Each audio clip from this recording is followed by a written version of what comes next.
welcome to Live in the Backyard with Aislynn, and Joe nearly fell on I was going to do that lettuce, and you said to do that paper white, and I knew that that was what's going to happen. What I was about to say was good morning, and wouldn't it have been nice if that little pollinator that had landed on that flower wasn't a fly, but instead a honeybee? How magical would that have been? In another life, that was what happened. Welcome to the Backyard Garden with Aislynn and Joe. We are really excited to move into spring. It feels like it's almost an oddly late start spring for us, because here I am planting the way I would have normally started planting in mid-February, but in mid-February we were dealing with an end of the world type of freeze in Texas. Dare I say, hell freezing over. Just kidding. I love Texas. That's the truth. Okay. So let's do the March tour here in just a second. But before we get up and start moving around and looking at what's happening in the backyard garden now after the freeze and as I'm getting my spring garden going, let's talk about what I'm planting right now, and then I'll show you how I planted that hugelkultur bed that ended up being bare for several weeks because of what happened with the freeze. Okay, so this morning I went back in. So what I have been doing over the last couple days is planting any of the transplants that I had available to plant in the garden. And as we make the tour around, you'll be able to see all the young plants that I planted in. Okay, something that I am doing in this backyard and that I'm doing that's a little different than I normally would be doing is that I had an excess of small brassica plants and lettuce plants. So the brassica, of course, is your kale, broccoli, cauliflower, cabbage, all of that kind of stuff. And then, of course, your lettuce. Now, the reason I'm doing that is because March happens to be one of the months of the year when you can pretty much plant everything, okay? But most of the time, by the time we've gotten to this point, a lot of our lettuce, broccoli, cauliflower, cabbage, all of that kind of stuff has already started to bolt because we've had a kind of a long spring type winter, and we've been harvesting it so fast that we're kind of tired of it by that point. But because of the timing of the freeze for me and where I was with my lettuce and broccoli and all of that kind of stuff, I actually didn't get enough of that to be satisfied. And I also haven't spent the last week heavily harvesting. Rather, what I've spent the last week doing, because there wasn't really anything to harvest, was heavily planting. And so the main thing that I'm planting in this garden here particularly, as opposed to when I say this garden here, as opposed to my gardens at the farm in Taft, is that I'm focusing all of those types of plants here. There's a couple of reasons. One, because by the time September hits, we will no longer be living on this property anymore. And so I'm really doing a heavy annual planting, which is not what I would normally do in a backyard or kitchen garden. Those of you that have been watching me for a year, you know that the way I generally plant a kitchen garden, also known as a potager garden, is that it would have an accumulation of lots of permaculture plants, lots of biennial, perennial plants. Of course, I'm still watching a lot of those biennial, perennial plants, trees, and things like that, and seeing what kind of recovery will happen here, because I definitely want to leave this land that I was on better than I found it. And I want to make sure these gardens look really nice for the next person that lives in this home. But what I'm heavily planting over here is a lot of annuals and not planting things that I'm hoping will still be alive in September, because in September I won't be really here to manage them anymore. And then the next person can come in and take over what's left and manage it the way that they want to manage it. The second reason is that I know that this particular garden, backyard garden, gets a lot more shade than what happens out in Taft at the farm out there. So if I have any chance of having a lot of luck with the lettuce, the broccoli, the cauliflower, the cabbage, and all of those things that I'm planting, it's going to be in the cooler, shadier garden spaces than in the hot, direct sun garden spaces. Because as we start to move week by week through March and April, it's just going to get hotter. And expect that by the end of April, we are going to begin seeing our high temperatures start to set in, which means at the end of April, I will begin shifting my whole life around again, in that jumping up out of bed as soon as the sun comes up, getting out to do my work and being done with all of my work by 11 a.m. and then waiting until about 6 o'clock in the evening to get back out and work from 6 to 9 p.m. You're just avoiding heat with that? Exactly. And that's the thing. My life changes as it relates to the sun. So like right now, I'm kind of chill in the morning and kind of going to bed early, that kind of thing, because I've got the middle of the day to work. But in the other times of year when it's hot, in the summertime when it's really hot, I need to get done with my work early in the morning and wait till late in the afternoon to be able to get that work done. Yes, you got a question? Just sewing up the story of us not being here come September, October, where are you moving to, Tiffany asks. We're moving to the Taft farm. It's where I actually grow already right now. And if you look at, I think there's on my YouTube account from a few weeks, actually the week right before the freeze, I believe, we did a big garden tour out at the farm. So we'll be moving to Freedom Harvest Farms and developing a farm venue and growing a lot of vegetables that I can continue to sell in my online farm stand called Aislynn's Overflow of Abundance. If you're interested in getting involved in that, let me know.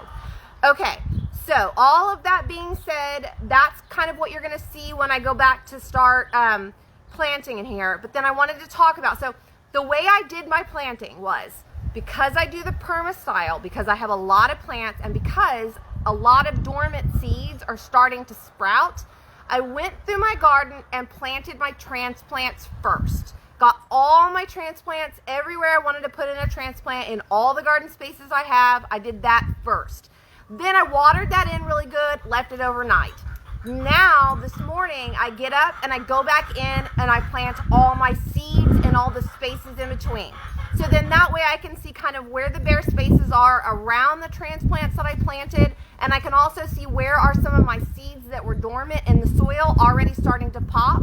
And because I'm a little bit of an experienced gardener, oftentimes I can tell what seeds are coming up as a new one. So if it's something I expect to be just kind of an obnoxious weed or to get too many of them, then I'll just go ahead and plant in the center of that, knowing that it's going to shade them out, and I'm okay with that. I wanted to get over here and tell you a little bit about what I planted this morning with seeds so you can get an idea of what I'm doing in the backyard here and what I'm still planting. So I went ahead and did all my poppies this morning because we're kind of at the end of the ability to get poppies to do well. They actually like the cooler temperatures. They like the cooler soil. I'm still planting a little bit of lettuce seed, but this is kind of the end of the road for me. This week will be the last week that I do any lettuce seed because it's going to start to get too hot before they get to the point of actually heading or making the leaf that I want. If someone wanted to run out and get some lettuce seed, this would be the last week. In my opinion, this is the last week. Unless you have like some kind of good, really extension area. So there's like a lot of farmers in our area that have created shade tunnels and things like that that can help extend your season. So if you've got more shadier areas, you still need 6 to 8 hours of sunlight, but that it gives you some shade, some coolness. It's a cooler climated area in your yard. And then you might be able to go a little bit longer, but know that it's an experiment, and that's just what's happening with that. I'm also starting to plant in this garden some of my pulling things. So one of them, I didn't plant all this whole package, but I did plant some red Malabar spinach. And one of the things that'll be nice for the future grower here is that if those grow really well here, they'll continue growing and they'll reseed and they will continue to help that person have, they're kind of a permaculture style of plant. And they don't like the cold winters, but they do really well in the summertime, okay? And they will reseed easily themselves. I'm also doing a lot of bushing squash, bushing zucchini, things like that. I'm catching the edges of spaces and places that I know. One of the things I will let you know is that I had a really challenging time last year with any of my bushing squash.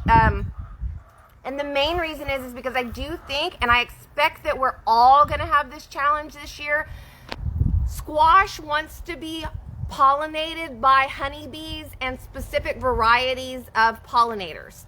So I didn't have enough of the right kind of pollinators for squash in my backyard last year, so I had to get a little paintbrush and I would just go around and paint. And as soon as I started doing that, I actually started seeing some progress of really having a lot more squash. You're using that paintbrush to just duplicate the natural process. Exactly. A sprinkle of pollen here onto this plant and vice versa. And the advantage of a heavy freeze is that we're likely to see less pests. The disadvantage of a heavy freeze is it is a total loss of life, which you've all seen, which means that we also lost a lot of our beneficial insects as well. So I expect that while we're going to have a rush of honeybees that are going to be looking for all the flowers in town, there aren't going to be enough of them to meet the pollinator need that we all have. And so one of the things you're going to need to do is do a little bit of hand pollinating yourself. And when you're talking about a backyard garden, that's not unreasonable to ask of you to accomplish, especially if you're talking about a really small raised bed. But do make sure that you have a few different types of bushing squash there so that they can interpollinate, and you don't end up having, or you don't even have to have a variety of squash. Just make sure you have a few different plants of squash so that they can pollinate well together while you're helping them out with that. Okay, you can see I also did some zucchini here. Let's see, we've got, I'm doing some pole beans here because I do have some nice trellising areas. Beans seem to do really well here last year, so I'm gonna give that a try again. Of course, always planting cucumbers on any of my trellising that I can find because cucumbers is one of our favorite family things. This is probably about the last week, maybe a couple more weeks, maybe toward the end of March would be the last of planting any mustard greens, especially as those insects all start to hatch again, and then you'll start to see lots of buggas eating up on this stuff right here. You can do cilantro for just a little bit longer. One thing you need to know, and a lot of people don't know this about cilantro, is cilantro absolutely will bolt as soon as spring hits. So cilantro is best to be grown in the winter time, but go ahead and plant a few more of these. If nothing else, you'll get some beautiful flowers that will attract those pollinators. Of course, some more lettuce. I wanted to mention this too. I bought this 59-cent lettuce from our local, or not a local, but from a dollar store, and it's American Seed brand. This brand does really, really well, and I'll tell you, this lettuce has been my favorite lettuce of all the lettuce I grew this year. It's made these beautiful leaves that I can, use on our hamburgers and all kinds of stuff like that, and it's made these beautiful heads. And at 59 cents, my goodness, how many heads of lettuce could you grow to feed your family? Okay, and then last but not least, I did still a little bit of spinach as well. So you can see that I am still going ahead and planting some of those things. You can also do a little bit more kale. You could do kale. See, spinach is gonna bolt just like lettuce is, just like cilantro is. So you're just kind of giving yourself a little bit more of it if you haven't gotten enough of it yet. I had a thought that dropped out of my brain. Spinach going to kale. Go ahead and keep planting kale maybe all the way through the end of March, maybe even in April. Kale is, and that is if you can handle a little bit of hardier kale, a little bit more bitter kale. Kale can handle itself. One thing I will tell you about all of your brassicas that you're planting or leaving, if you had some that were already going, if you begin to see a massive pest infestation on that plant, it could be the little harlequin beetles. That's that little orange beetle with the black spots all over it. It could be cucumber beetles. That's the little yellow beetles with the black spots on it. It could be aphids. There's quite a few different things that will hit your brassicas pretty hard. That doesn't matter if it's kale, broccoli, cauliflower, mustard greens, radishes, any of that stuff, collards, any of that stuff. If you begin to see a pest infestation, it's not worth wasting your time anymore. Cut that plant out at the soil, throw it to your chickens, or throw it in your compost, whatever you choose to do with your particular thing. I throw it to my chickens because my chickens love the protein of those little insects. Yes, questions? I know when you give your tour, we'll get over to our little tangerine tree. Tiffany asks, we have 4 5-foot citrus trees in pots. When is the best time to put them in the ground? My favorite time to put plants in the ground to put trees in the ground because of exactly what happened this year is now. In March is the best time, because then what you do is you give it a chance to get in the ground, you give it a chance to get sturdy before the summer heat starts to hit. Then it gets time to establish itself in the ground before potential freezes start hitting. One of the things that I have been kind of tossing back and forth over the years is this concept that we still do tree planting in Texas in November. And I find that to be a little bit challenging because I don't think those plants have enough time to establish themselves and to get strong and healthy before we could get a mild freeze or a massive freeze. And the reality of that, more than ever before, is the truth. So my suggestion would be get those planted in the ground right now. Get them planted in the ground before the end of March. And and that will be your best bet. And I'll show you mine here in just a minute. The other thing I want to say is folks that are being extremely patient, and I mean really, not asking me, oh, now, like literally just letting your trees, letting your perennials, letting your stuff chill and sit and be fine. Just let it be. The people that are waiting patiently are going to show the most success with their plants. If you are in a hurry to trim and clean, you are going to kill plants. And that is just the truth. Wait, just wait. And if you want to plant, plant around it. Plant everywhere else. That's what I'm doing, okay? So here is that hugelkultur bed that I built in my hands-on learning class a few weeks ago. I think it was at the end of January, okay? And you can see what I've got here. Now I planted seeds also all around this, all different kinds of flower seeds, lettuce seeds. I didn't plant anything that's really gonna trellis up here because I expect that my chickens are gonna try to reach through and jump up and eat.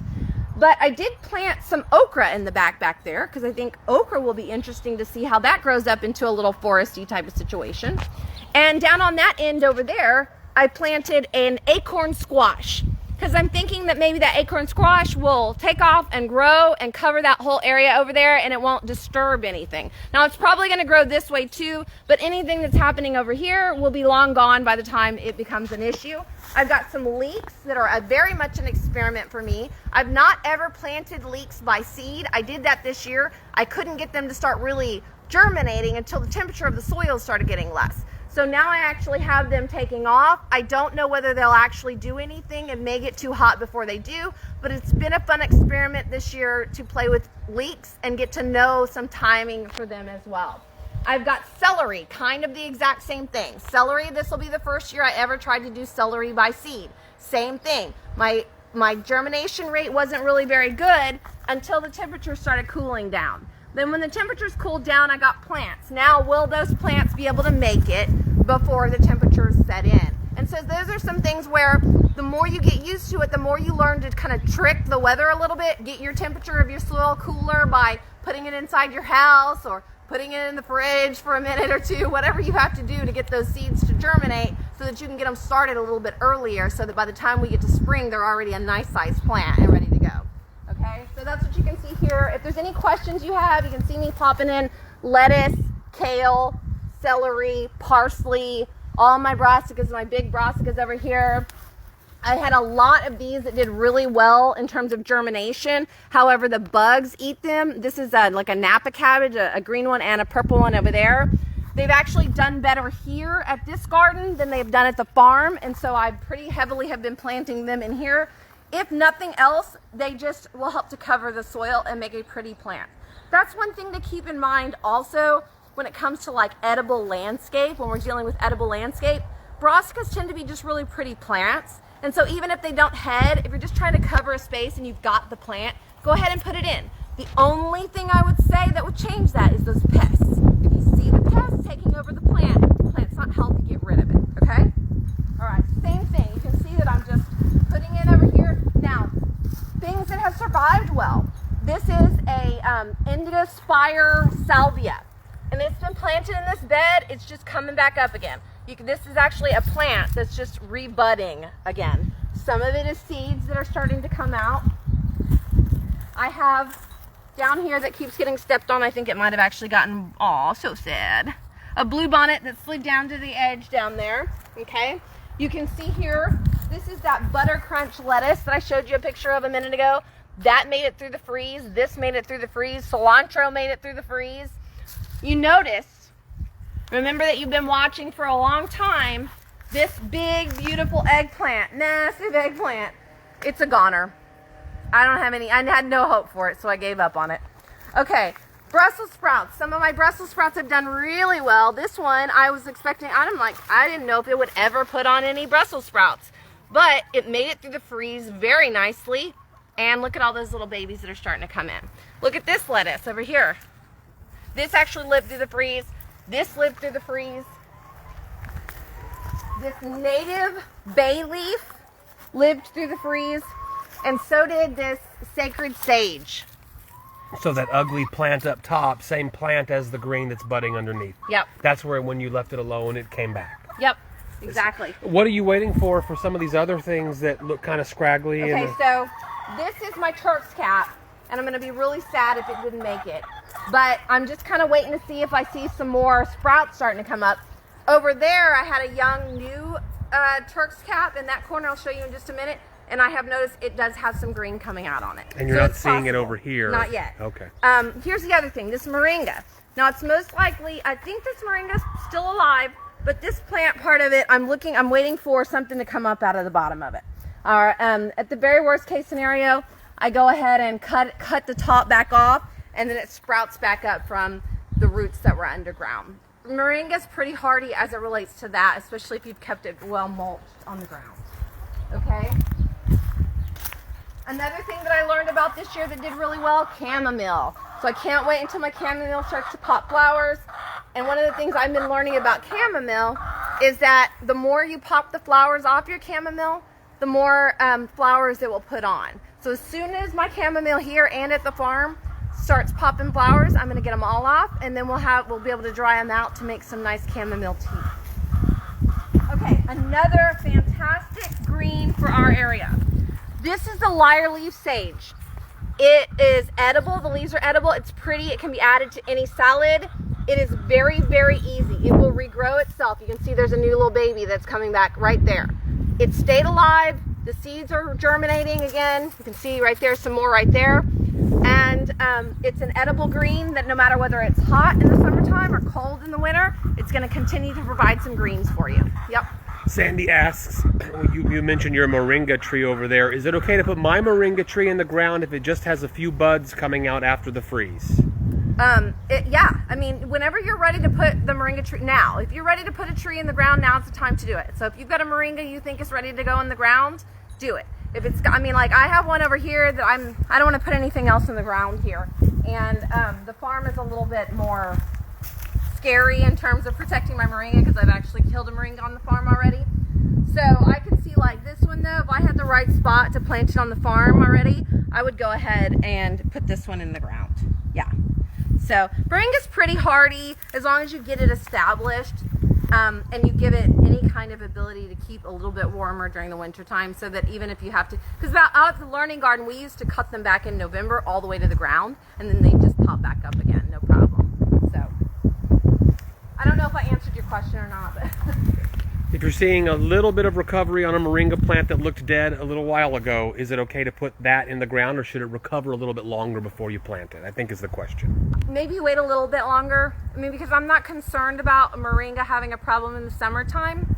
So maybe wait till the end of April and then put it in because it can handle the summer heat. She says thank you. You're welcome. Okay.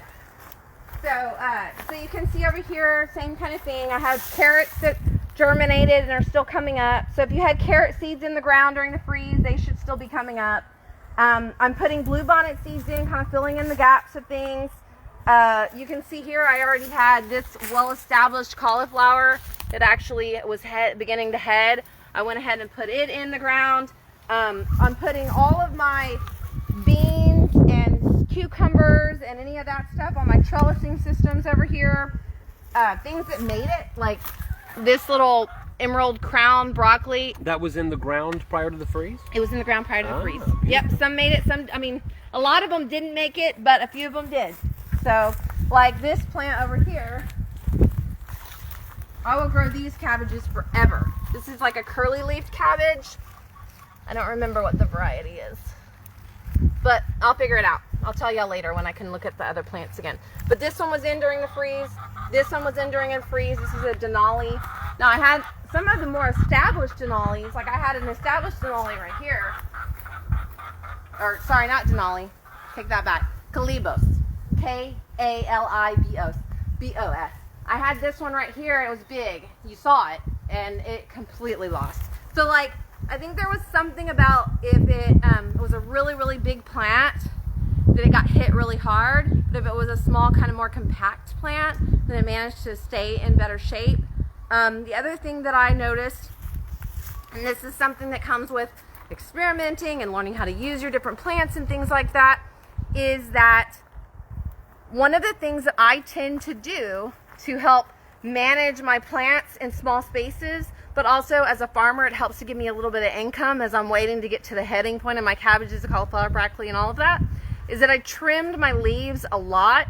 And I think that actually when we have a massive freeze like that, it probably would have benefited me to not have trimmed those leaves up. So that's kind of a thing that you kind of have to decide whether it's worth it to harvest those leaves ahead of time or leave the plant. Now, if I hadn't harvested those leaves, I never would have gotten much at all off of any of those plants. So I'm glad that I actually did. But that's kind of something you have to make a decision about. Now you can see, and like actually, do you see the green?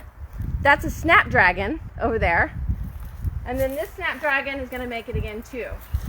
So Snapdragons are a very, very good plant to plant in our area because they make it through the summer as long as you keep them watered. And they make it through a heavy, heavy freeze. They might get knocked back, but they can make it. Even some of my little tiny... Look behind you real quick before you move. Yeah. You're just gonna...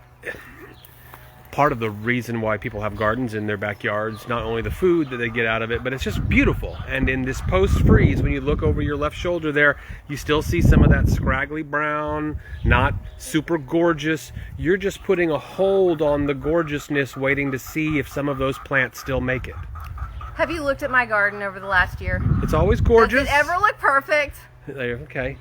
I always have things like that. But there is I would imagine. It's always perfect to me. I would imagine that there is an inclination, you mentioned it earlier in this video, that people are like, oh, that just doesn't look good. I want to get rid of the stuff that doesn't look good. It's just patience, I guess. Depends on what you think looks good, yeah. In my opinion. If you think very, very clean looks good, you're not going to be as intuitive and as creative as I am. Well, to your point, while that big brown clump doesn't look good, what looks really good to you is the tiny little green in the center, which will eventually overtake it. Exactly. I got you. Exactly. I mean, this is the thing where over the years we were working out the learning garden and people would say, but that doesn't look like what it looks like in the magazines. And I would say, no, of course it doesn't, because mine's going to live forever and the ones in the magazines are going to die every year. And that's the difference between how I garden and how others garden. So that's my rows going. This section's looking really good. Check this out. I was afraid this little guy was going to die.